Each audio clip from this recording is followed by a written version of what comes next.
The chair was small, not insultingly. Small, not small the way a child's chair is small. And GT, small the way everything given to humans in the conclave of galactic powers was. Small just enough to function, not enough to matter, the kind of small that said, you are here because we allow it. Not because you belong, delegate.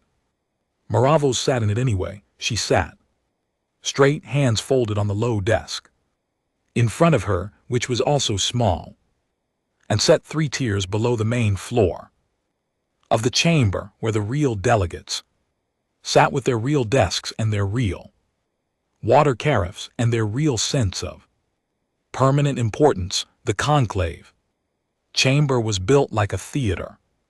Concentric rings of curved benches descending toward a central speaking floor, each ring representing rank. The Varick Dominion sat at the top naturally. 14 seats, deep red sashes, their ambassador, a creature called Vortan, who was 7 feet tall and had not looked at Mara once since the session opened. The Solon Collective sat 1 tier below. There 3 delegates moving in that slow, synchronized way they always moved, like 3 fingers of the same hand. The Preth Assembly occupied an entire ring to themselves despite only fielding 2 representatives, old ones, the kind of old that preceded written language, their gray skin like folded paper, their eyes like something that had already seen everything and found it mildly disappointing. Then came the smaller powers, the Charon clans, the Madrid trade guilds, several species Mara had never managed to correctly identify. Then at the very bottom tier, practically on the floor itself, Maravos Human Earth, 1 delegate, 1 desk, 1 chair that was slightly too small. She had been sitting in this chair or chairs like it for 11 years. She had learned to sit in a way that made her look comfortable in it. This was not a small skill. The session had been running for 4 hours. Most of it was, as usual, not about Earth at all. Trade negotiations between the Sen Collective and the Charon clans. Territorial boundary dispute near the Prath Assembly's 3rd research system. A vote on standardized fuel taxation across jump lanes which passed and which would cost human freighters an additional 12% per transit, a fact that was mentioned exactly once and met with no discussion. Mara wrote it down. She wrote everything down. She had 6 small notebooks filled with things like this. And GT, things that happened at the bottom of the chamber while everyone else was looking elsewhere. Vorin finally spoke about Earth at the 3-hour mark. He didn't stand. He didn't look at Mara. He addressed the chamber the way a person addresses a room about a leaking pipe. Technically necessary, faintly irritating, nothing personal. The matter of Earth's colony status, he said. His translator rendered his voice into something flat and slightly nasal in the chamber's shared feed, specifically the 3 outer settlements, Kepler 7 Station, the Brennan Habitats, and the Mira Agricultural Ring, as agreed in the 42nd session. These were designated as development assets under provisional Varick administrative oversight pending Earth's formal reclassification. Mara kept her hands folded. The Assembly has reviewed Earth's petition for reinstatement of independent colony status. Vorin continued. The petition was found to be insufficient. Earth's fleet capability does not meet the minimum threshold for independent colony protection. Earth's economic output in the outer systems does not meet the minimum threshold for self-sustaining operation. He paused just briefly, just Long enough, the Varick Dominion recommends formal reclassification of Earth as a protected primitive world. Category 3, this would render the petition moot and place all outer Earth settlements under permanent Dominion oversight. The chamber did not erupt. There was no dramatic reaction. That was the thing about the conclave. Decisions like this were not dramatic. They were administrative, a Category 3. Reclassification was paperwork. It would be filed, indexed, and referenced. Future sessions the same way a road tax was referenced. Mara's people, the ones living on Kepler 7 and in the Brennan habitats and tending the crops on the Mara Ring, would simply continue to exist under a different heading, one of the pre-scholars glanced down at Mara.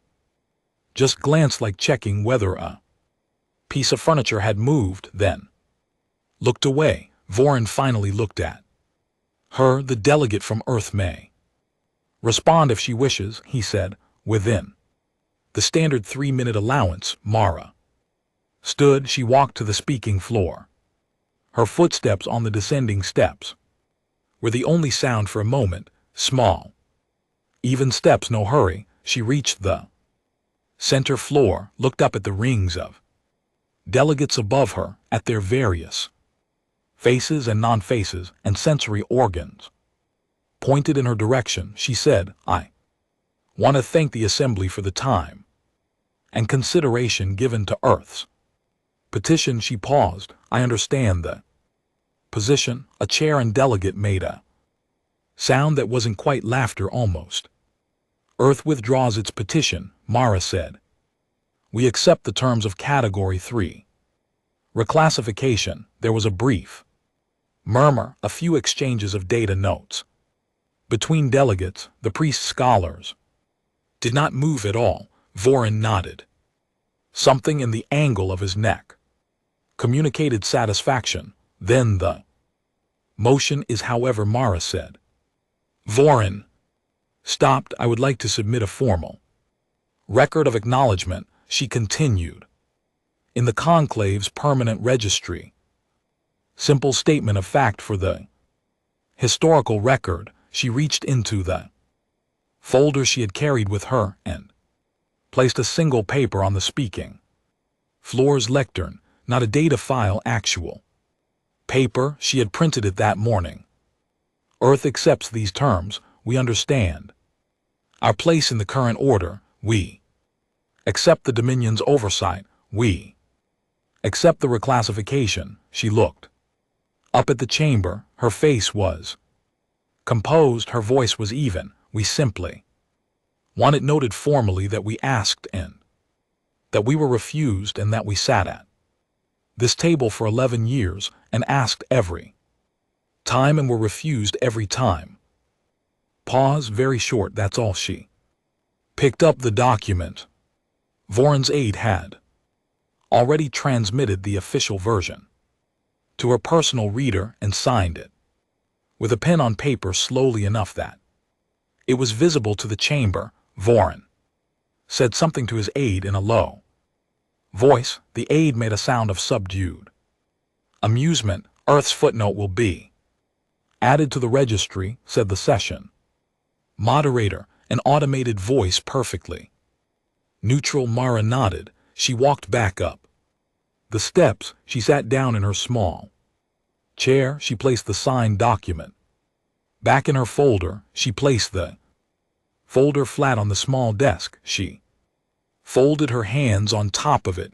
"The Galaxy's footnote," said Vorik Tan, not into the chamber's address system, just to his aide in a murmur, but the session's open audio captured it, translated, delivered it to every earpiece in the room. To Mara's reader. She read it, looked at the words on her screen. She looked up at Vorik Tan. He wasn't looking at her. He had already moved on to the next item. She said it quietly, not even into the room's pick up, just to herself, or almost to Herself just loud enough for the one. Preth scholar who was still for some reason watching her. We've been called. Worse, the priest scholar looked at her. For a moment, something moved across his ancient folded face, not quite an expression, the suggestion of one. Then he looked away. The session ended 40 minutes later. Trade updates, fuel tax, implementation schedule, a brief announcement about the closure of a disputed lane near the Madrath systems. Mara gathered her things, nodded to the few delegates who passed near her tier. None nodded back, but some registered her presence, which was more than she usually got. She walked out through the lower exit, the one human delegates always used, the one that came out near the maintenance corridors rather than the central atrium. She walked to her office, small office, lower floor, window facing the gray side of the station instead of the atrium gardens. She sat down. She poured water from a plain container, drank it slowly. Outside, through the gray window, she could see a sliver of space, stars, black distant, the stations, maintenance arms extending out into nothing. She opened her reader, found the message address she had kept in memory for 11 years, updated every 6 months as protocols shifted. She opened a new encrypted message. She thought for a moment. She typed 2 words. She stared at them. She pressed send. Then she sat back and looked at the stars. And for the first time in 11 years, she did not make a list of anything. She did not write in her notebook. She did not review session recordings or prepare responses to pending motion. She just sat somewhere several hundred light years away, or much closer than anyone would have guessed, in places that were not on any chart. The message arrived. 2 words: begin transit. And in the dark, in the silence between stars, in the void behind gas giants, and inside the shadows of dead systems, and deep within the electromagnetic noise of places no galactic survey had ever bothered to properly map, things that had been still for a very long time began very slowly to move. The stars outside Mara's window did not change. The maintenance arms extended and retracted. The station hummed with its own familiar rhythm. Nothing looked different. That was the point. That had always been the point. Mara finished her water, rinsed the glass, set it on the shelf above her desk where it always sat. She thought about Kepler 7 station, about the people living there now under Dominion oversight, doing whatever the Dominion required of them, sending their data to Varric administrators instead of to Earth. She thought about the Brennan habitats, about the Mira agricultural ring, good soil. Her briefing said rich output. The Dominion would use it well. She thought about Voron's voice. Galaxy's footnote. She picked up her notebook, the 6th one, almost full.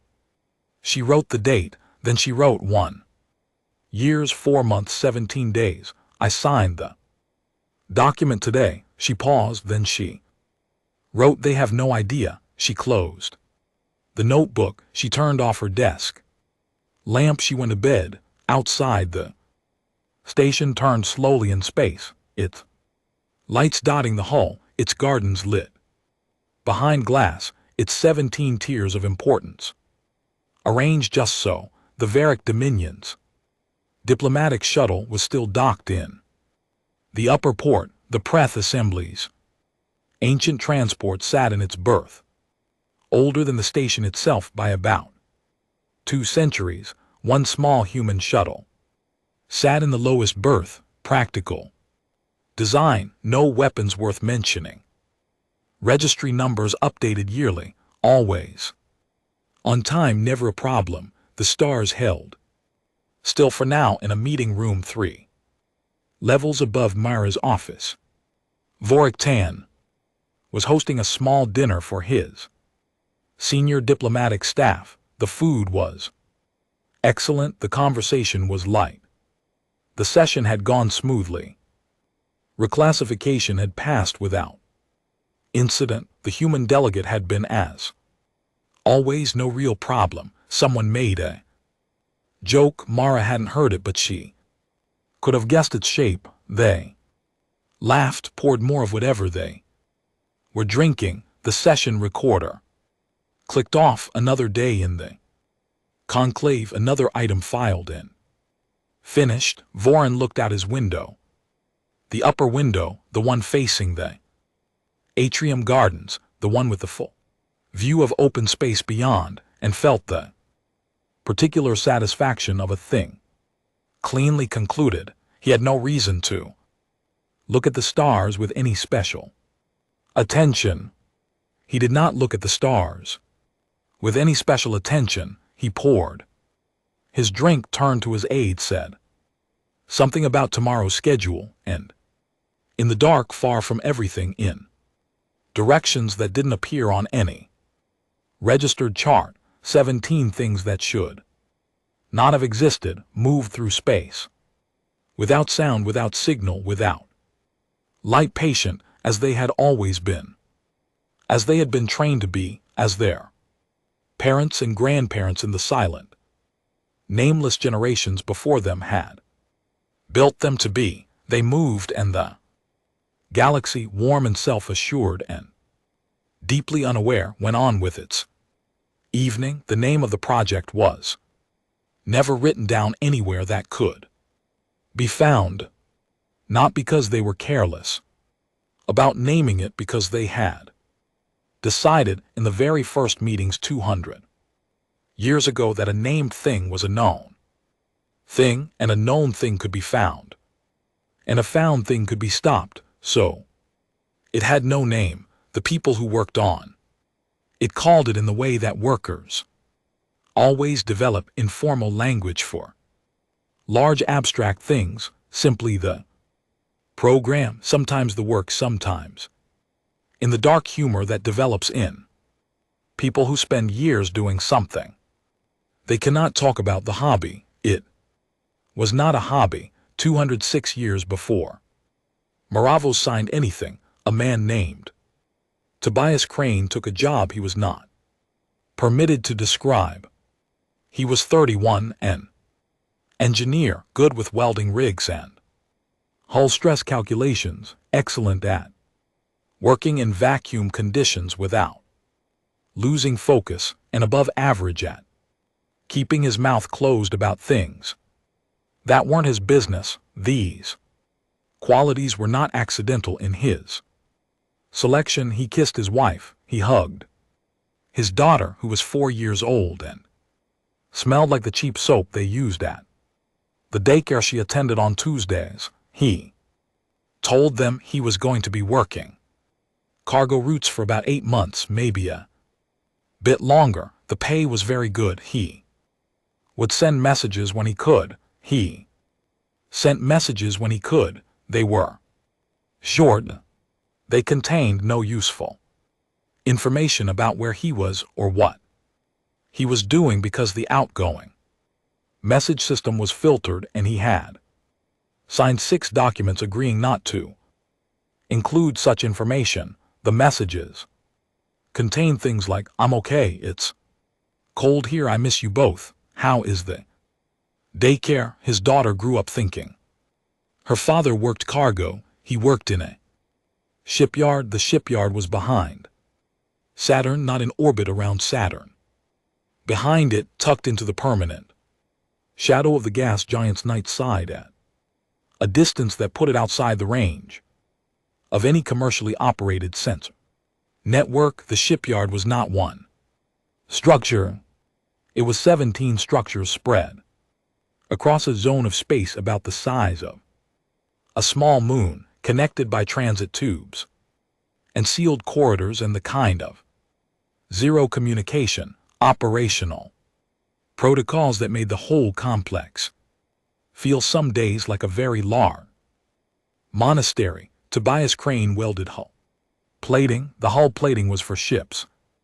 Very large ships, ships of a class that had no existing designation in any fleet registry because ships of this class had never existed before. The design team, which Tobias never met, which operated in a separate structure 300 km away, had apparently spent 40 years on the whole geometry alone, running simulations against every weapon system currently deployed by every major galactic power. The whole plating Tobias welded was the result of 40 years of those simulations. It was very good whole plating. He welded it for 6 years. In 6 years he completed his section of one ship's forward port quarter. When he left, transferred out, sent home with a pension and a new set of documents to sign. He had no idea how large the ship was. He had only ever seen his section. The shipyard was built that way on purpose. No single worker saw the whole thing. No single worker could go home and even accidentally describe the whole thing. He went home. His daughter was 10. She barely remembered him at first, and then slowly over weeks she did, and they became the kind of father and daughter who were quietly awkward and quietly loving in equal measure. He never told her. He thought about it sometimes, particularly in the last years of his life, when he was old and the arthritis made his hands ache, and the news carried stories about the Dominion's latest territorial expansion. Another colony system absorbed, another species reclassified, the Galactic Order doing what the Galactic Order did. He thought about his section of the ship, about whether it was finished, about what it looked like, the whole thing. When it was done, he died without knowing. He would have been satisfied to know what he had welded was part of the forward port quarter of a ship called internally by the people who completed it Hull 1. Hull 1 was 12 km long. It was the smallest ship in what would eventually be called Fleet 1. Fleet 1 was the smallest of the 17 fleets 104 years before Mara Voss sent her message. A woman named Admiral Constance Idme received a commission that did not exist. The commission was delivered by hand by a civilian who arrived at her apartment at 6:00 in the morning and left after 7 minutes, and it was printed on paper that had been treated to dissolve in water within 48 hours of exposure to air. She read it standing in her kitchen in her uniform because she had already been awake for 2 hours and had already suspected this morning was coming. The commission gave her command of the 17th Fleet. She had never heard of the 17th Fleet. She reported to a transit hub in Nairobi, took a series of connecting flights that involved no commercial carriers, and arrived 39 hours later at a facility inside an asteroid that was cataloged in public records as an automated mining operation. The facility was not an automated mining operation. It was a command school, kind of command school, where the curriculum included things like how to fight a war when the enemy does not know you exist, and how to win a battle when you are not permitted to be seen losing one, and how to keep 10,000 people operational, cohesive, and mentally intact while those 10,000 people live their entire careers without being able to tell their families what they do. She spent 3 years at the school, then she took command of the 17th Fleet, which she finally saw for the first time on the day she boarded her flagship. She stood on the bridge, looked out the forward viewports. The fleet was arrayed in space around her. Hundreds of ships, each one larger than anything in Earth's public naval registry, each one carrying weapons. Systems that, according to the public record, did not exist, each one crewed by people who had signed the same documents she had signed, whose families thought they worked cargo routes or research stations or long-haul transit positions. How long has the fleet been assembled? She asked her executive officer. This configuration about 11 years, Admiral. Some of the older hulls go back 60. She looked at the ships, hundreds of them still in the dark, engines cold, running on minimal power, no signals going out, and no one knows. No one outside the program, Admiral, no. She thought about that for a while. How many people know inside the program? Current count is approximately 340,000. Across all 17 fleets, shipyards, and support facilities. 340,000 people. Keeping a secret, she had not thought it was possible to keep a secret at that scale. She revised her understanding of what was possible and the fleets before mine who commanded them. First through 16th Fleet commands are on rotation. We rotate command staff every 8 years to maintain operational freshness. You replace Admiral Huang. She's being transferred to logistics oversight. I'd like to meet her. She'll be at your briefing tomorrow. Admiral Constance Ademi spent 22 years in command of the 17th Fleet. Under her command, the fleet's training doctrine shifted significantly.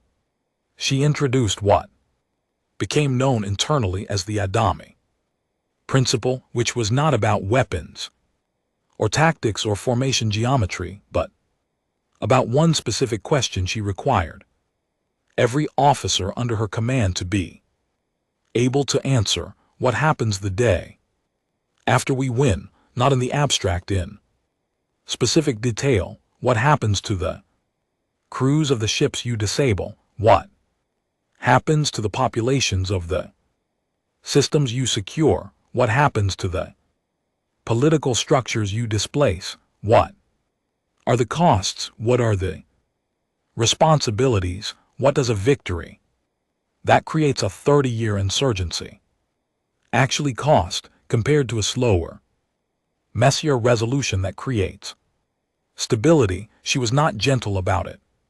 She required her officers to study every major interstellar conflict in galactic history for the past 3 centuries, to analyze not just the battles but the aftermaths, to calculate as precisely as the data allowed the difference between winning a war and winning what came after. Her officers hated the classes. They were engineers and pilots and weapons specialists. They wanted to talk about thrust ratios and firing solutions. She made them read history. The galaxy has been fighting wars since before Earth had writing, she told a class of junior officers about 6 years into her command, a room full of young faces, serious, bright, used to being the best in whatever previous posting they'd come from. Every one of those wars was won by someone. Can any of you name a single galactic power that won war and then remained at peace for more than 50 years? Silence. The pre-assembly, someone offered tentative. Pre-assembly hasn't fought a war 800 years. Addie said they also haven't fought a war in 800 years because they made their neighbors afraid of them, not allies. Afraid. Do you know what afraid neighbors do? Over times they plan, she said constantly. They never stop, and one day the math changes and the afraid neighbors are afraid no longer, and then there is another war. She looked around the room. We will not do this. When we act, if we ever act, we will act in such a way that the day after is already planned, the week after, the year after. We will not leave a wound that furs. We will not win a battle and lose the century. She paused. We have been building for 200 years. We will not waste it on a victory that eats itself. The class graduated. The officers went to their posts. Some of them talked about that lecture for the rest of their careers. Constance Adam retired. She never saw the program activated. Her son became a fleet officer. Her grandson became an admiral 3 weeks before. Maravas sent her message. Admiral Usef Adami III stood on the bridge of his flagship and looked at the full display. For the first time in his career, not the operational display, the one that showed his own fleet positions, the full display, all 17, the fleet intelligence system mapped them in holographic projection above the command table, blue markers, each one a ship. The display took 3 minutes to fully render. There were a lot of blue markers. His executive officer, Commander Lena Park, watched the display finish rendering and then stood quietly for about 30 seconds. Well, she said. Yes, said Adami. I knew it was large, she said. They told us in briefings. I thought I understood the scale. You didn't, he said. No. She agreed. I didn't. The display showed 17 fleet groupings distributed across the outer systems, tucked into dead star systems, sheltered behind gas giants, running cold inside asteroid fields, sitting in zones of electromagnetic interference that made them invisible to standard long-range sensors. The ships were not identical. 200 years of continuous development had produced generation after generation of hull designs, each one incorporating lessons from the previous, each one tested in deep space exercises in zones so remote that the light from those exercises would not reach inhabited space for centuries. The oldest hulls were still operational. They had been continuously upgraded. Some of them had been rebuilt so many times that nothing original remained. Ship of Theseus, hull by hull, system by system, until what remained was the intent of the original and nothing else. Run the readiness report, Adami said. The report ran. It took 4 minutes to compile. Fleet readiness was displayed as a percentage. He looked at the number. He had expected something in the high 80s, 90 maybe, if they'd had a good operational year. Number was 97.3. That can't be right, Park said. It's right, said his chief engineer, Lieutenant Commander Ralph, who had run the readiness systems for 6 years and had a tone of voice that suggested she found doubt mildly offensive. We had a very good year. Admi looked at the display. 97.3%. Readiness across 17 fleets. Across, he checked the count. 41,612 ships. He thought about his grandmother, about the classes she had taught, about the questions she had required her officers to answer. What happens the day after we win? He knew the answer. He had spent his entire career learning it, refining it, building the doctrine that answered it as precisely as he could. Make it a day doctrine, they called it. Now his version, named after the family. Not just him, 3 generations of the same question, 3 generations of sharpening the answer. The answer was, the day after we win, we do not occupy. We do not administer. We offer terms. Specific, humane, pragmatic terms. We leave functional governments in place.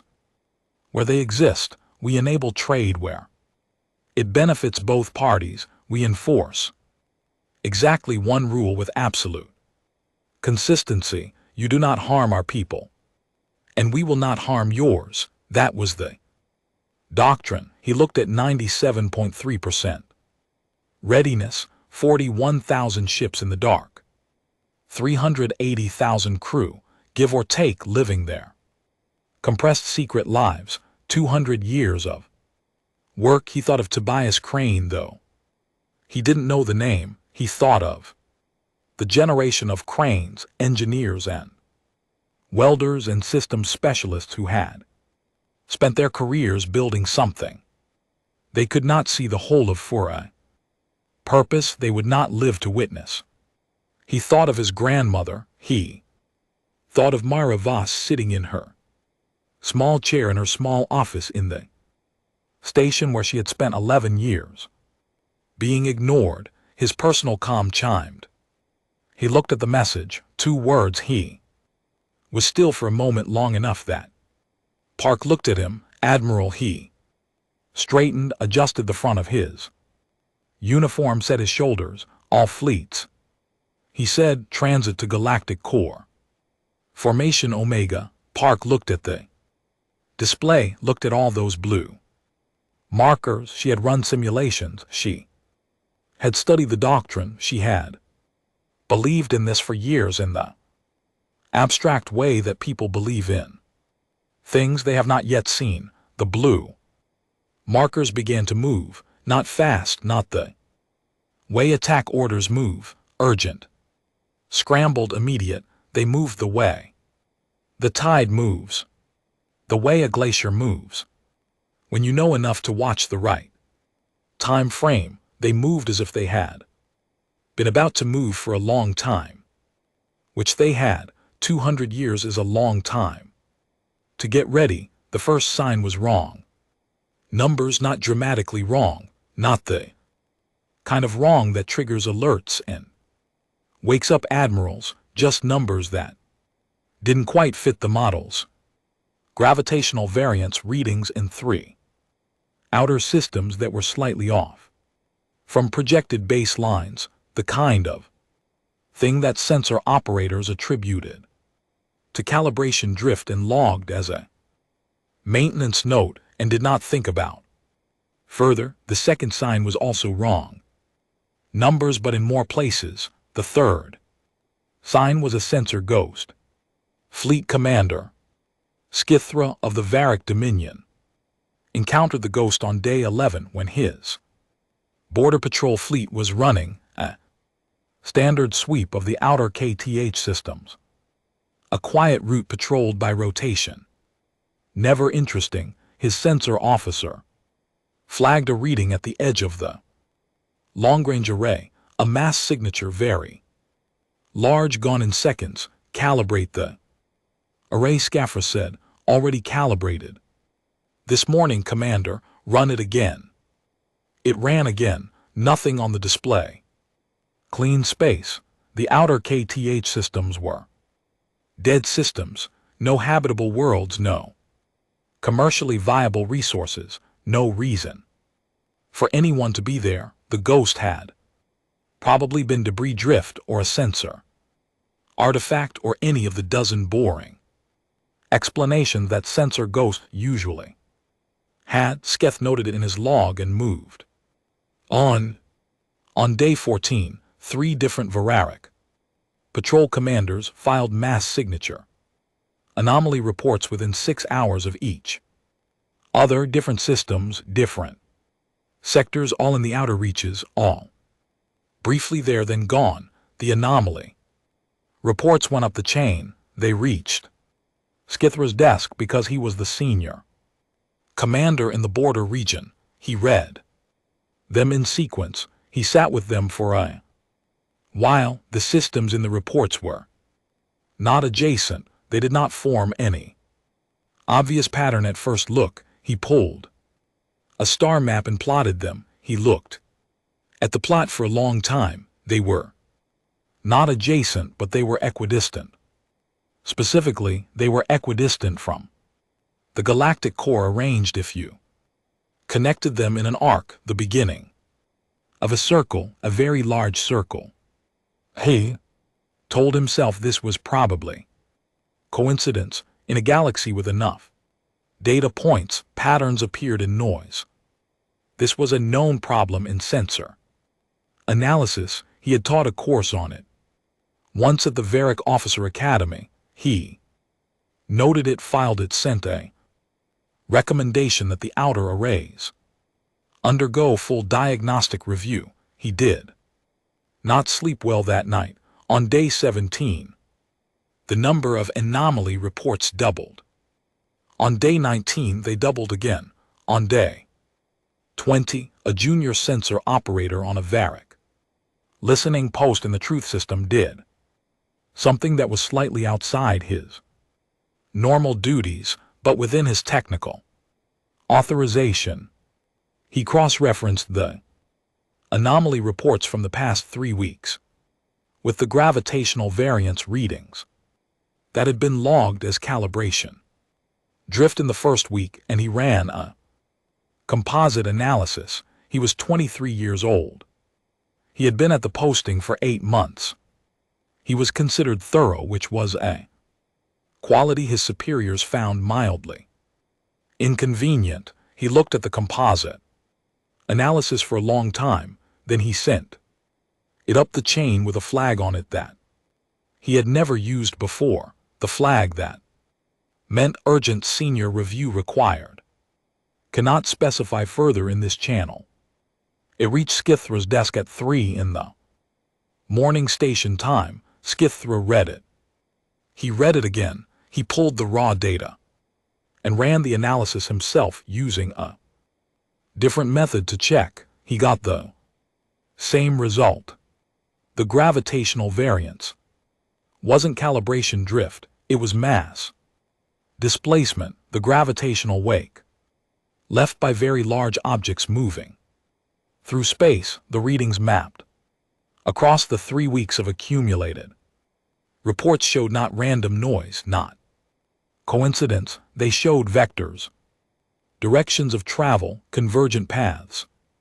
Everything was moving toward the galactic core. He pulled the PR assembly's long-range data. Next, the Prith ran the oldest and most sophisticated sensor network in the known galaxy, a system of arrays built across 4,000 years of continuous operation, capable of reading mass signatures at distances that Varric technology couldn't approach. He had liaison credentials. He used them. He submitted an emergency data request.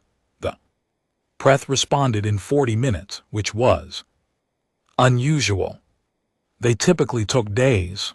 The data package they sent was flagged at the highest sensitivity level. He opened it. He looked at the numbers. He looked at them for a long time. The PR data resolved the sensor ghosts into something clear and specific, not fragments, not drifting debris, ships, individual ship mass signatures, coherent and consistent, moving on coordinated vectors. The pre-system had identified the signatures by mass class.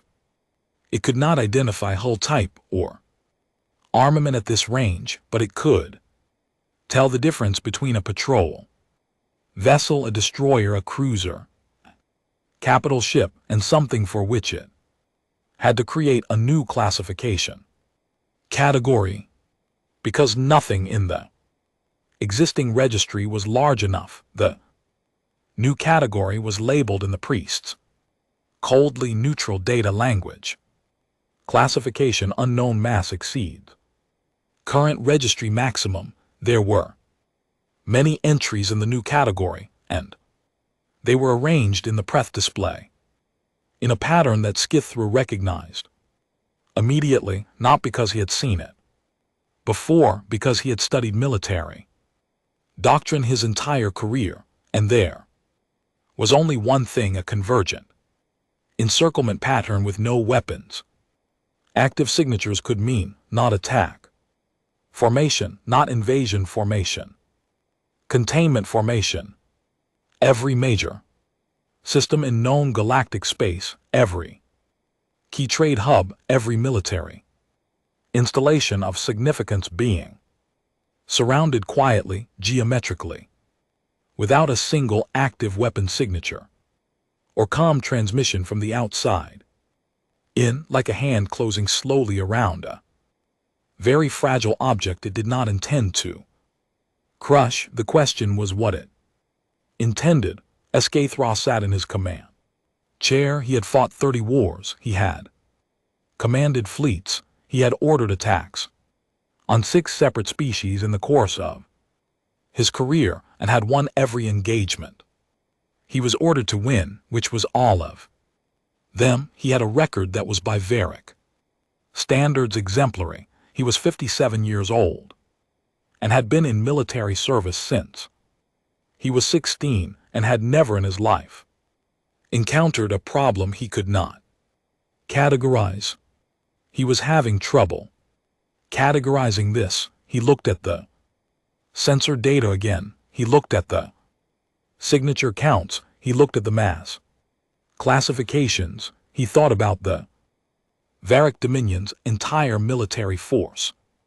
Every fleet, every outpost, every ship currently operational. He had the numbers memorized because that was the kind of officer he was. He compared them to what the Preth data was showing him.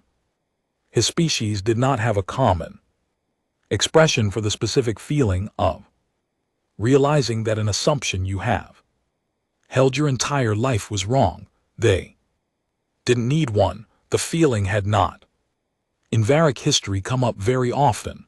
They were not a species that was often surprised by power. He found a chair and sat down. He had been standing. He sat down. Commander said his bridge officer. Skithra never sat down on the bridge. It was simply not something he did. Get me the border command frequency, Skithra said. All ships. Emergency channel. Yes, Commander. Should I flag it as? Flag it as whatever level is above the highest level. He said. There was a brief pause. That would be Dominion Supreme Alert, sir. That's only ever been used twice and use it on the Conclave station. Alarms started at different times in different departments, depending on which systems received the priest data to feed first. The Pry Assembly's own 2 delegates received it first. They sat in their private quarters. The 2 ancient scholars who had been coming to conclave sessions for longer than most species had been members, and they reviewed the data feed in silence. They did not speak to each other immediately. They rarely needed to. Then one of them, the one who had glanced at Mara after the vote, the one whose face had moved in that way, that wasn't quite an expression, sent a single message, not to the station's emergency system, not to the VER delegates, not to the conclave administration, to Mara Voss's personal reader. The message said, "We would appreciate a private conversation at your earliest convenience." Mara read the message and set her reader down and picked up the cup of tea she had been preparing and sat at her small desk. The station's general alert system had just begun to sound, a low cyclic tone that meant elevated sensor activity.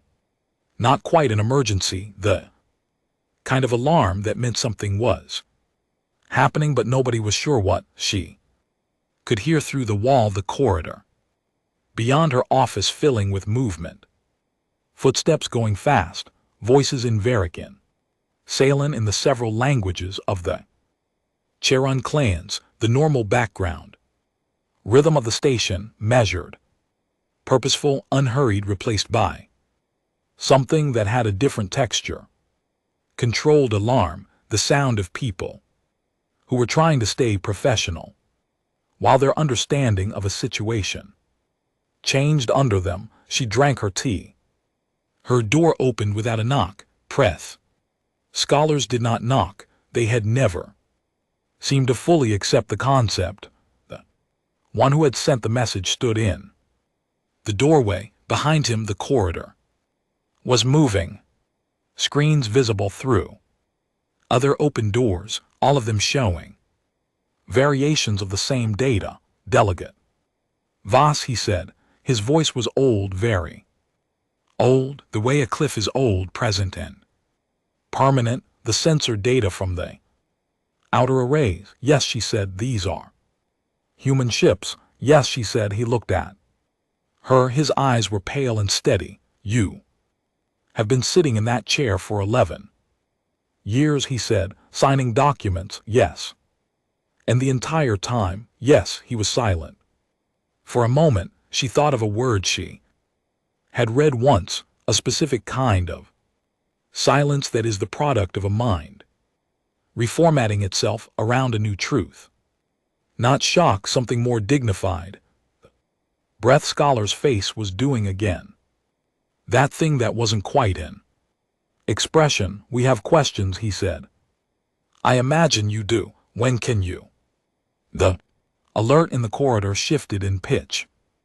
A harder tone now, the tone the station used for actual incoming fleet signatures, not anomaly reports. They were here, not approaching, not in route here. Mara sat down her cup. She looked at the Breath Scholar. He was watching her with that ancient, recalibrating gaze. She was aware for the first time in 11 years that the weight she had been carrying in her chest, the held breath, the long patience, the thing she had pressed down and pressed down and pressed down was not there anymore. It had simply stopped. She felt lighter than she had expected. A Sen delegate appeared in the corridor behind the pre-scholar, moving fast, 3 bodies moving as one in their collective way. The delegate from Earth, one of them said. All 3 of them said, slightly offset, we need to understand what is happening more. Footsteps, someone shouting in Varric, somewhere above on a higher level, and then on every screen in the station, simultaneously on every public display, an emergency readout and diplomatic communication terminal. A single transmission arrived, open channel, every known galactic language, text only, no video, no audio, just words, clean and plain, in every script that any receiver on the station could render. It said to the Galactic Conclave and all member civilizations, this is Admiral Usef Adami III commanding the combined human fleet. We are present in your space in full operational capacity. We have no active weapons. We have no hostile intent. We are requesting a formal session of the conclave at your earliest convenience. We would like to renegotiate. The corridor outside Mara's door went very quiet, not the quiet of an empty place, the quiet of a full place that had stopped moving, stopped talking, stopped everything it was doing because it had suddenly encountered a sentence it needed to sit with for a moment. Mara stood up. She straightened her jacket. She looked at the Breath Scholar, who was still in her doorway looking at her. He said slowly, as if testing the shape of the words, the footnote. Yes, she said. It was always yes. She picked up her folder from the desk, the one that still had inside it the signed reclassification document, the one that had transferred 3 of Earth's colony worlds to Varric oversight. She tucked it under her arm. Shall we go find a room that seats more than 17 species? The pre-scholar stepped aside. She walked out into the corridor around her. The station was reconfiguring itself in real time, the internal kind of reconfiguration, the one that happened in brains and in the space between assumed facts. She could feel it. She had been preparing for it for 11 years. and she could feel it happening now in the faces of delegates and aides and administrative staff who saw her walking through the corridor in the middle of an emergency alert and did not understand. Yet that they were looking at the person who had set it in motion. She walked toward the main chamber outside in the space around the station. The first ships came into visual range on the station's exterior cameras, and the feeds were pulling to every screen that had access. She didn't watch them. She had seen the ship designs in classified briefings for years. She knew what they looked like, but the delegates who had never seen them before, the ones who were crowding around displays now in corridors and offices and the chamber itself, were seeing for the first time the thing that had been built in the dark. They were seeing it all at once, which was, Adami had once said in a briefing, the only correct way to be introduced to an irreversible truth. The order to fire came from somewhere above Skithra. That was the thing he would think about later, not the battle itself, but the source of the order. It did not come from him. He was a fleet commander. The order to engage the human fleet should have come from him, or at minimum required his authorization. Instead, it came from a Dominion high command transmission routed directly to his fleet weapon systems, bypassing his console entirely, arriving as a fait accompli. The engagement had been authorized. His ships were to fire. He found out about it the same way his bridge crew found out. The weapon status board lit up across his entire fleet simultaneously. 400 ships coming to combat, ready in a cascade that he could feel in the deck plates as power was redistributed, as the long dormant weapons arrays came online and the targeting systems reached out and locked. Commander, his weapons officer's voice was careful. We have a firing solution on the nearest human fleet grouping. 47 ships, 47 human ships against 400 of his. He looked at the display. The 47 human ships had not moved. They had not changed formation. They had not gone to weapons ready. At least their power signature did not indicate weapon systems active. They were simply there, present and still, as the human fleet responded to our weapons activation. He asked. No change in their status, Commander. He stood there. For a moment, he was a man who had ordered attacks before. He knew the weight of the moment before an order.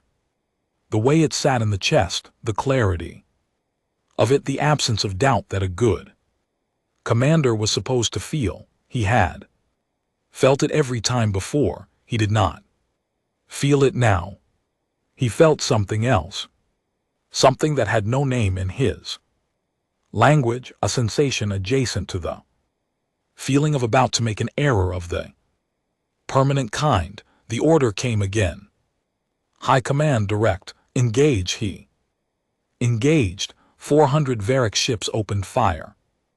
The first volley hit the human formation in a wave. Energy weapons, mass drivers, the full offensive capacity of a Varric border fleet against any other 47 ships in the known galaxy. The first volley would have ended the engagement.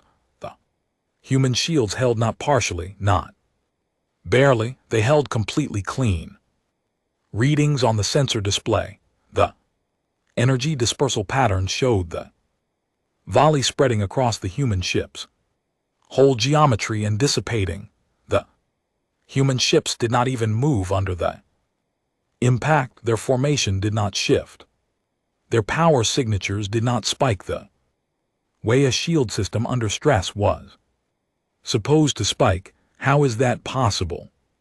Said his tactical officer, not a question, the tone of a statement about a thing that should not be true. second. Volley, Skithra said, second volley. The same result, but now the human ships moved not back, not away, they moved forward slowly, a closing maneuver. Neat and precise, reducing the range. Between their fleet and his, they were still not showing active weapons. Signatures, they were closing range. Under fire from 400 ships, and they were not firing back. What are they doing?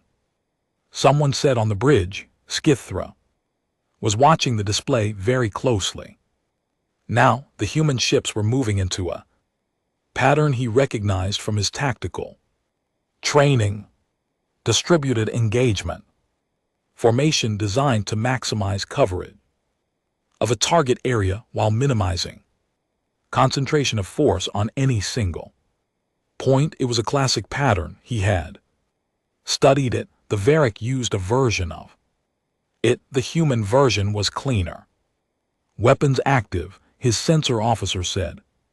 The tone had changed again. There was something in it that Skithra had not heard in his officer's voice before. In 30 years of service, human fleet weapons systems are now online. Brace for his tactical officer began. The human fleet fired 400 Varric ships, 400 targets. The human fleet's fire was precise in a way that Skithra had not believed was possible at this range. At this density of engagement, each human ship appeared to have already completed firing solutions on multiple Varric targets simultaneously, and the fire came sequence ship down the formation, not a wave but a cascade. Controlled and exact, they targeted. Propulsion, only propulsion. Skithra's own ship was hit twice in the span of 8 seconds. The ship shook not catastrophically, not the way a hull breach felt, but firmly, the way something large and purposeful had decided to move it. Every console on the bridge flickered. Engines said his engineer. Just status. Propulsion offline. Maneuvering systems offline. We are a pause, short and precise. Adrift. Weapons, life support green across all systems. He stood with that for a moment. Life support green. Every system that kept his crew alive was functioning. Nothing was burning. No hull breach, no casualties. The damage reports coming in from across the fleet were the same, ship after ship. Propulsion offline, weapons offline. Life support nominal, his entire fleet. 400 ships, crippled in approximately 3 minutes of exchange, floating helpless. Intact, he pulled up the sensor display. On his personal reader, the ship's main display had gone with the power redistribution. The human formation had stopped. They were not advancing. They had not closed to a range where his disabled ships would be in danger of collision. They had achieved the exact tactical result they wanted. His fleet immobile, unarmed, alive, and they had stopped. 30 seconds of silence on the bridge. The kind of silence that 30-year officers were not accustomed to. The kind that took up space. Then a voice came through his bridge speakers. Human voice rendered in standard galactic translation, flat and clean, the way all translation systems rendered things. Without accent, without the specific weight that a voice carried in its original language. He would think about that later too, about what the voice had sounded like in its own language. Whether it had been calm or whether calm was just what the translation system delivered. Fleet Commander Skithra. The voice said, "Your crew is unharmed. Your ships are secure. You will receive food and medical assistance within the hour. A repair vessel is en route to restore minimum propulsion to your fleet. Within 6 hours, You will be able to transit to your nearest station under your own power. We ask only that you listen. Skithra stood in the middle of his crippled bridge and looked at nothing for a moment. He had fought 30 wars. He had been in battles that lasted 3 days. He had lost ships. He had given orders that he knew would kill members of his crew because that was the nature of the thing. He had never in 30 years been defeated. He had never been captured. He had never been on the receiving end of a battle that ended with the other side sending food. He didn't know what to do with it. They're sending us food, his bridge officer said, quietly, like he was testing whether the words made sense. Yes, Skithra said. While we're disabled. Yes, a long pause. What does that mean, Commander? Skithra thought about the pattern he had recognized in the human formation. Clean, classical, studied from the same sources every galactic military studied, and then refined into something quieter and more precise. He thought about the choice to target propulsion only. Propulsion, not weapons first. Propulsion, the choice that said, we are not here to destroy you, we are here to make you stop moving. There was a whole philosophy in that targeting choice, a very specific philosophy that someone had made a conscious, deliberate decision to encode into military doctrine. He thought about the question, why would they develop doctrine that wins battles without killing? He thought about that for a while. It means, he said slowly, that they planned this for a very long time. 3 systems away, the Sen Collective had watched the engagement from a distance, their ships sitting in observational formation. No weapons active, no movement. This was characteristic. The collective was many things, but impulsive was not one of them. The 3 delegates aboard their primary vessel watched the sensor feed.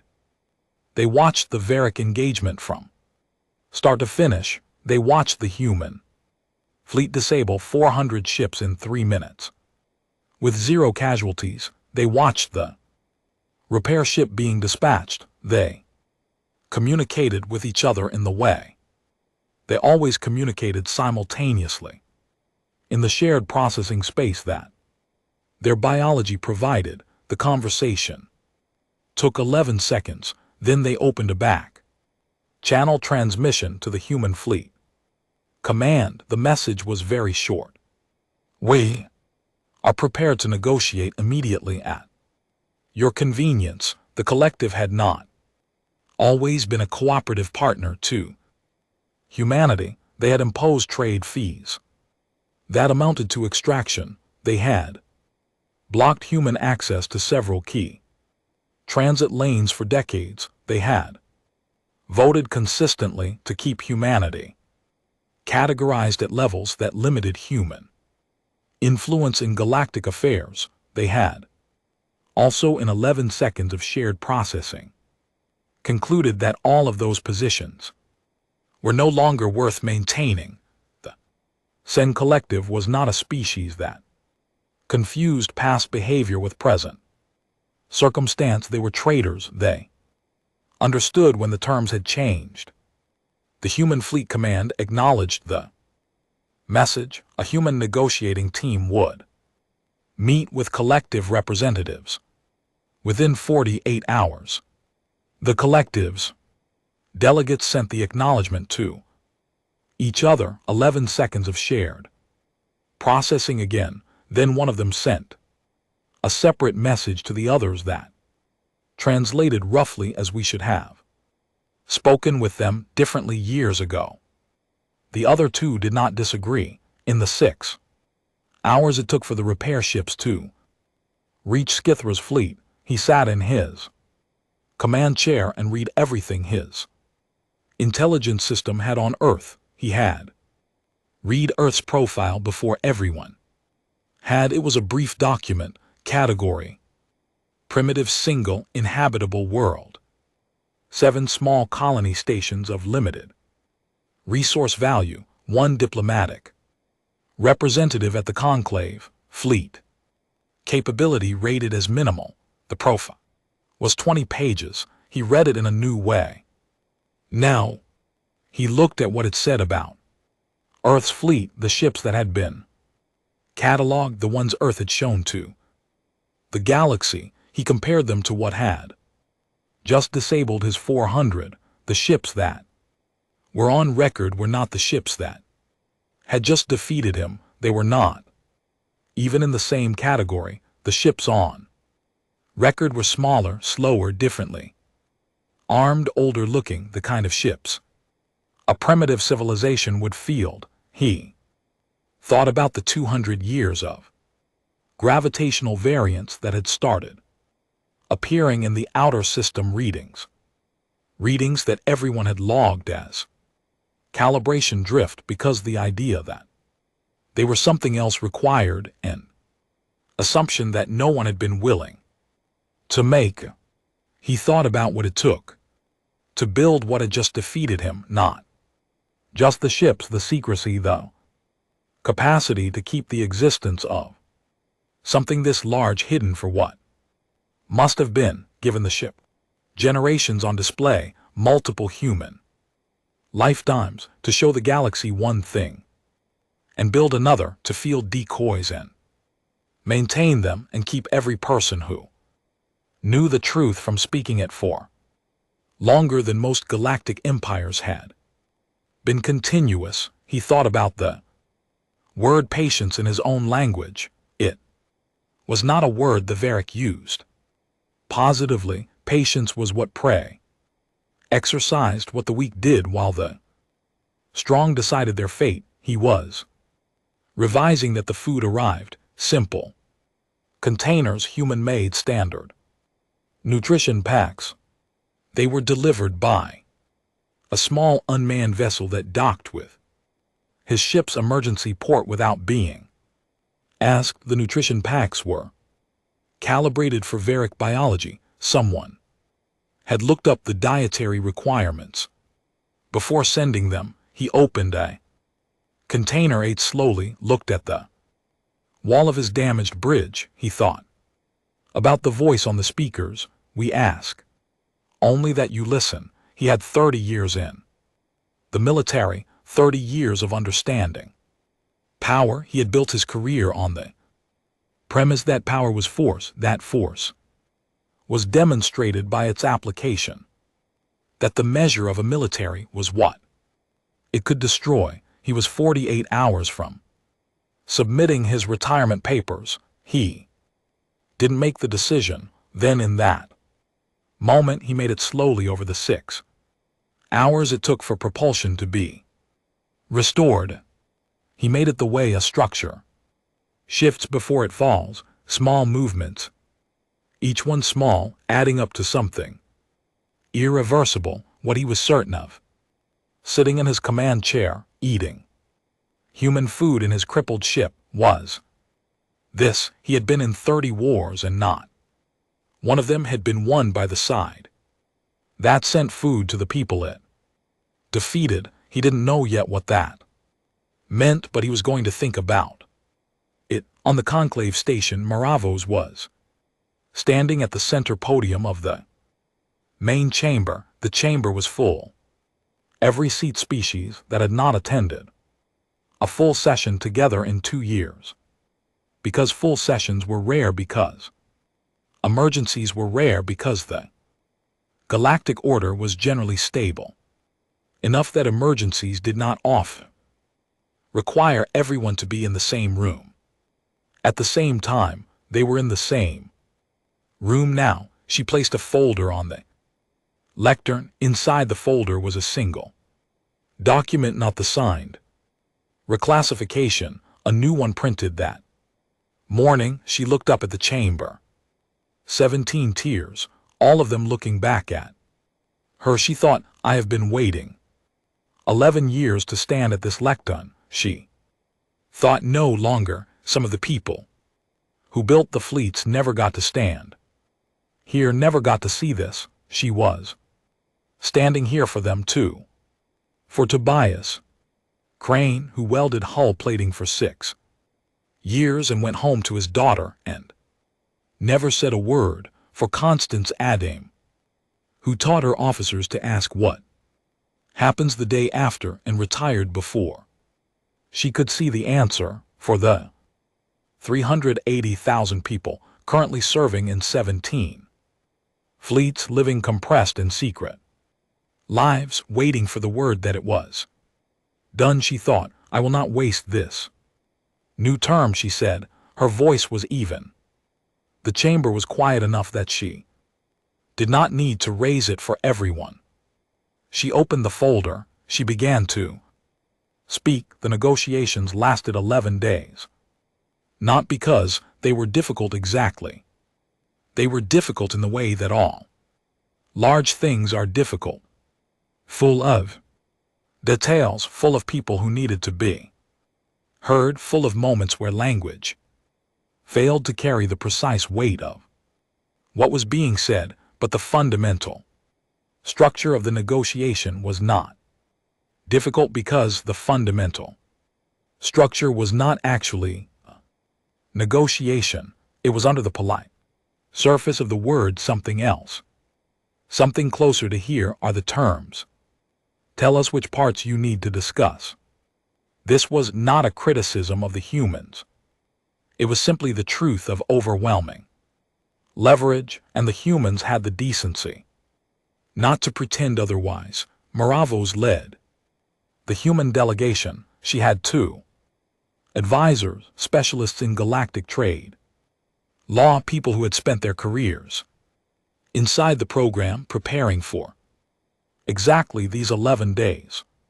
She had Admiral Amy available by secure communication from his flagship. She had in the background the fact of 41,000 ships. She did not mention the ships. She did not need to. Everyone in the room was already aware of them. They sat in people's awareness. The way a large animal sits in a room, you don't have to look at it to know it's there. The first thing on the document was the simplest. The 3 colony worlds, Kepler 7 station, the Brennan habitats, the Mira agricultural ring. Mara placed the original reclassification document on the table, the one she had signed, the one she had kept in her folder for 3 weeks, carrying it to Sessions and back to her office and back to Sessions again. She pushed it across to the Varric representative, not Vorik 10. He had been removed from his position 4 days into the crisis. This was a different Varric official, a woman named Seek Mara, who had the look of a person who had received a sudden promotion under difficult circumstances and was conducting herself with professionalism.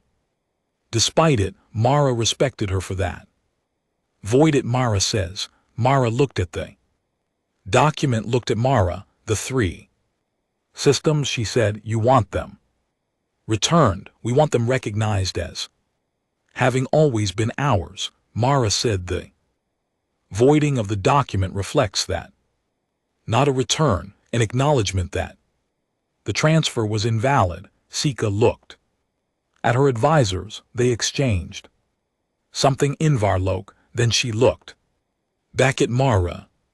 There is the matter of the infrastructure the Dominion has built in those systems during the oversight period. She said the processing facilities on Mira, the transit, you can have the infrastructure. Mara said we'll buy it from you, fair market rate, assessed by a Preth evaluator which both parties will accept as binding. She paused. We're not interested in punishing the Dominion for what it built. We're interested in our people living on their own worlds without reporting to your administrators. Seek Mara absorbed this. There was a pause that Mara recognized as the pause of someone calculating whether this was a Trick. It wasn't a trick. Mara had spent 11 years watching what tricks looked like. She had become very good at not being one. Agreed.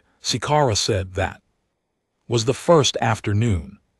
The 6 additional worlds came on day 3, and they required more conversation. These were systems the Varric had absorbed over the past 40 years, not human worlds but inhabited worlds, species classified at various low tiers of the galactic hierarchy. 2 worlds of the CHTH. Burrowing species the Dominion used for subsurface mining operations. A water world called Saren, whose people were small and fast and had been building boats for 6,000 years when the Dominion arrived. 3 others, all of them now under Dominion administrative oversight, which was a clean phrase for something less clean. The Dominion had not expected these to be on the table. Seek. Mara looked at the relevant section of Mara and LT Unk and GT's document for a long time. This concerns species that are not human, she said. Yes, Mara said. Your leverage in this negotiation derives from your military capacity, which you developed to address human interests. You are applying it to, we are applying it to the terms we consider fair. Mara said. You're right that no one asked us to. We're doing it anyway. She looked at the Varric representative with an expression that was not aggressive and not apologetic, an expression that simply occupied the space the argument would have needed. We have the capacity to care about more than ourselves. We decided to use it. The Preth scholar, the one who had been watching Myra for 11 years, the one with the face that made suggestions of expressions, was seated at the edge of the room as an observer. He was not a party to the negotiation. He had come every day, regardless, and seated himself in the same chair and watched with the attentiveness of something that was learning a lesson it had needed for a very long time. On day 3 in the break period, he found Mara at the refreshment station. The 6 worlds, he said. You gain nothing tactical from their release. No, she said. Then why include them? She poured water, drank some, set the glass down. Because we could, Shane said, and because there is a difference between could have helped and didn't know and couldn't. We knew we can. So he was quiet for a moment. The session after this one, he said, the PR assembly would like to formalize a research exchange with Earth. We have data from 4,000 years of scientific observation. We would like to know what you have been learning in the dark for the past 2 centuries. Mara looked at him for a moment. She thought about what 4,000 years of pre-data represented. She thought about 200 years of human engineering, physics, material science, weapons development, propulsion, research, all of it off-book, all of it unshared, all of it building on itself. In secret, we'll put it on the agenda. She said. He nodded and did something she had not seen him do in 11 years of watching him from her low tier in the chamber. He inclined his head, not a bow. The breath did not bow. Something more deliberate than that, the specific acknowledgement that one ancient certain thing gives to another thing it has newly found to be significant. The Sen collected. The negotiations lasted 2 days and were the most technically complex part of the process. Trade law is always the most complex part. Myra's advisors handled the granular work. The broad strokes were settled in the first hour. All transit fees applied to human shipping were to be renegotiated from 0 on current market basis with no Legacy charges applied, the lanes that had been closed to human traffic for decades would open, a joint trading committee with equal human representation would be established to handle future disputes, one of the Salen delegates said in the way the collective spoke when they were being as close to personal as they got. We should have arrived at this arrangement some years ago. Mara said, yes, the collective delegate processed this. You are not going to tell us it's all right. It's not all right, Mara said, but it's done. We're talking about what happens next. She looked at the three faces, all of them angled toward her in their synchronized way. What happens next is what matters to us. The collective processed this for 11 seconds. We find this approach, one of them said, and then all three said together. Efficient. Mara thought it was probably the nicest thing the collective had ever said to a human. On day 7, Admiral Adami flew in from his flagship. He had asked to be present for the pre-session, which was the one part of the negotiation conducted in private. He arrived at the station, walked through corridors where delegates and staff looked at him with the specific expression of people revising a long-held estimation. He was not an impressive-looking man physically, average height, gray at his temples, the slightly tired eyes of someone who had been running a command operation for 3 continuous weeks. His uniform was plain. He carried no visible insignia beyond his rank pins. The way he walked was the impressive thing, not military stiff, just very certain, in the quiet way of someone who has always known exactly where he stands and does not require the acknowledgement of anyone else to maintain it. He met with the 2 breath scholars for 3 hours. The room was sealed, no recording. This had been the pre-assembly's condition, and Amy had accepted it without discussion. No one ever reported what was said in that room. Addie came out looking as Mara had noted in the outline, 10 years older. The pre-scholars came out looking thoughtful, which was by all accounts, from people who had worked with the press for decades, genuinely unusual. What Mara did know, because Adami told her later in the brief debrief they held after the session, was that the press had asked one question primarily for 3 hours in many different forms. The question was why, not why build the fleet, not why wait, why the specific choice to come without firing first. You had the capacity to walk in and demand rather than request. Why the food sent to Skithra's disabled ships? Why the 6 worlds that were not human? Why design a military doctrine around the idea that what you do the day after matters more than what you do on the day? Addie had told her his answer. I told them it was because of my grandmother. He said, because she taught me that winning a war is easy, and winning what comes after is hard, and the second one is what you'll live in for the rest of your life. And she learned it from 40 years of studying every galactic war in the historical record, and what she found was that every war that was won with maximum force created a grievance that lasted for generations, and every generation of grievance produced another war, and no one ever actually won. They just had the space between conflicts. He paused.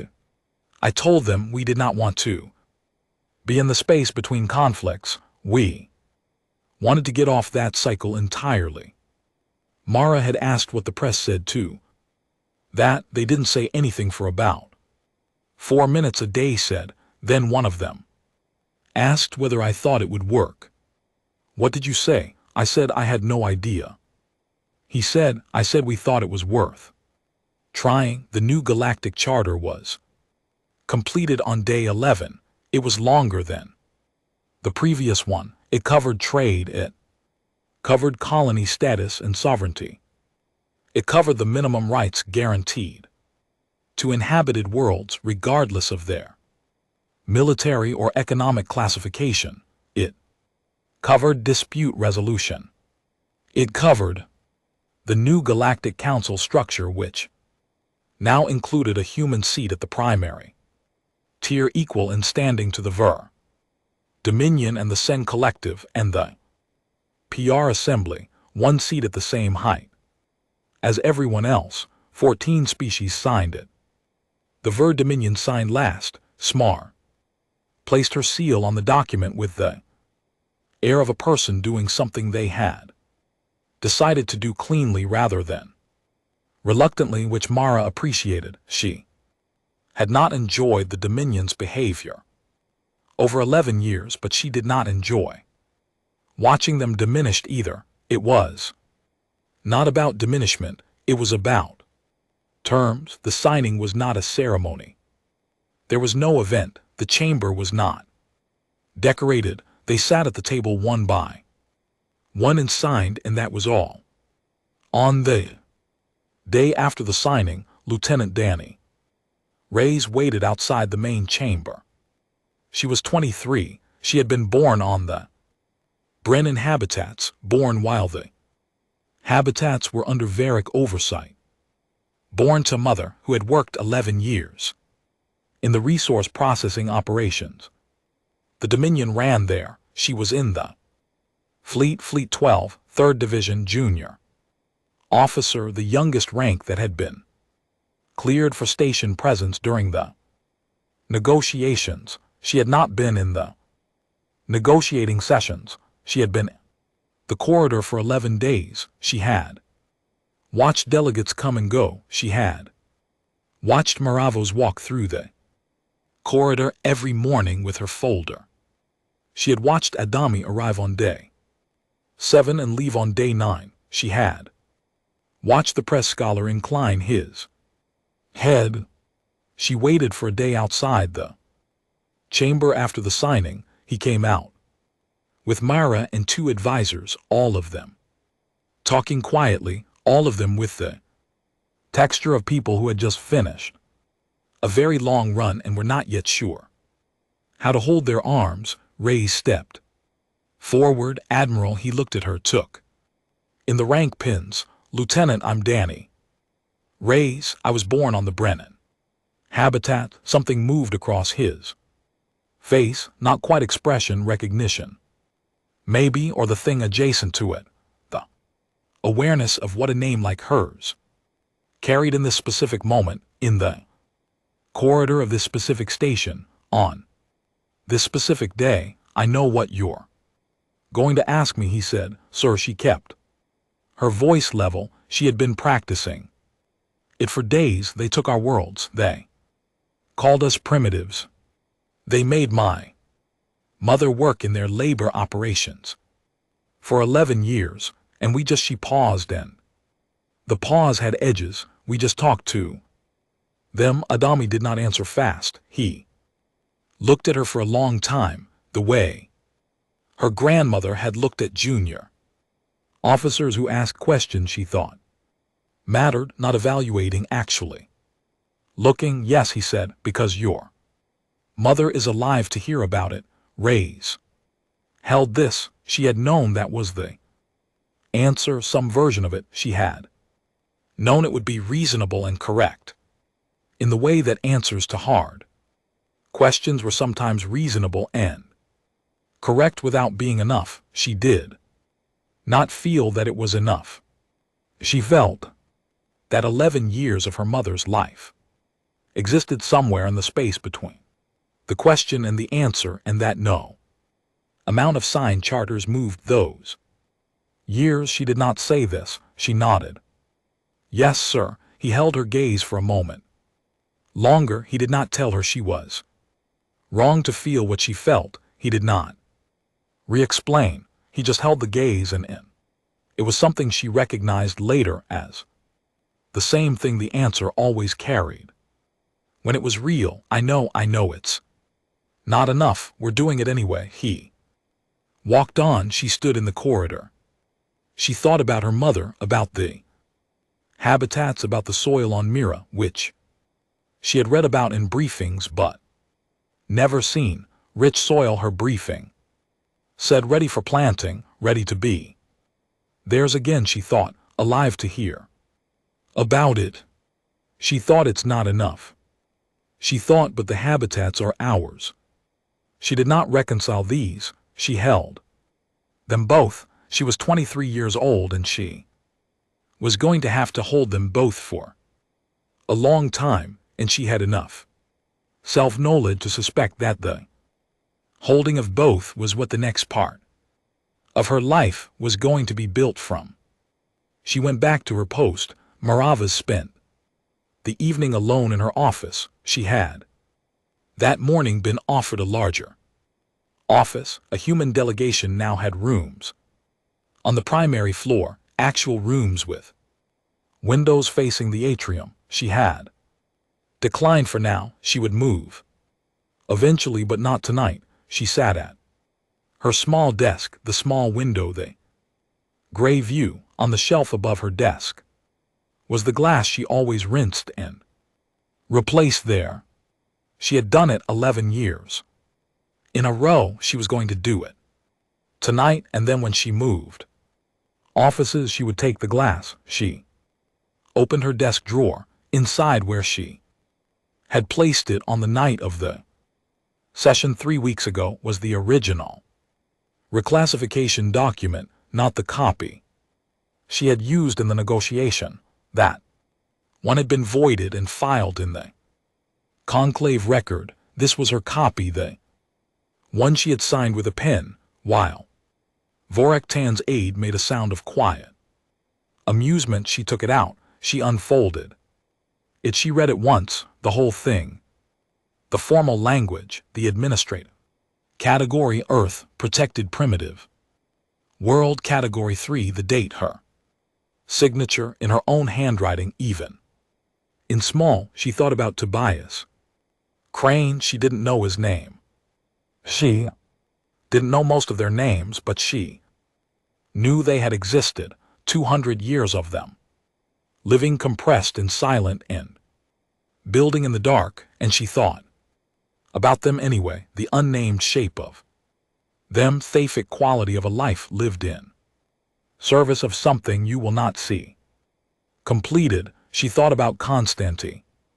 She thought about Yusufami III, who had walked out of a 3-hour meeting with the oldest species in the known galaxy, looking 10 years older, and told her calmly that he had said he had no idea if it would work, and thought it was worth trying. She thought about Danny Ray's in the corridor. She thought about her mother living and alive on the Brennan habitats. She folded the reclassification document. She held it for a moment. She put it back in the drawer and closed the drawer and left it there. Her calm chimed. The new galactic charter officially filed, officially ratified, officially the current law of the known galaxy was available for her personal record, a notification from the conclave registry system, plain and administrative, the kind of message the registry sent for every document filed. She looked at the notification. She picked up her pen. She thought someone told them we were a footnote. She thought footnotes are written by people who have already decided what the story is. She accepted the notification. Window was gray. The stars were somewhere behind it, as they always were. Present, indifferent, enormously old. Every direction in systems that now appeared on charts under different labels than they had 3 weeks ago. Things were adjusting. Governments were filing reports. Fleet commanders were writing analyses. Species that had never thought much about Earth were thinking about Earth. The galaxy was doing what Large things do when a piece of their understanding turns out to be wrong. Slowly, noisily, grumpily, it was. Updating, it would take time, it was. Going to take a lot of time, most things. Worth doing took a very long time. Myra turned off the lamp outside. The atrium was lit, and the station turned in space. And the stars that the Varick senator had called Earth's context were there, all of them the same stars they had always been, the ones that Tobias Crane's daughter grew up looking at, the ones that Admiral Constance Addy had watched from the bridge of a fleet that didn't officially exist, the ones that 23-year-old girl on the Brennan habitats had pressed her face to a porthole to see when she was small, wondering what was out there. The galaxy it turned out had misread the footnote. The footnote had always been the whole story.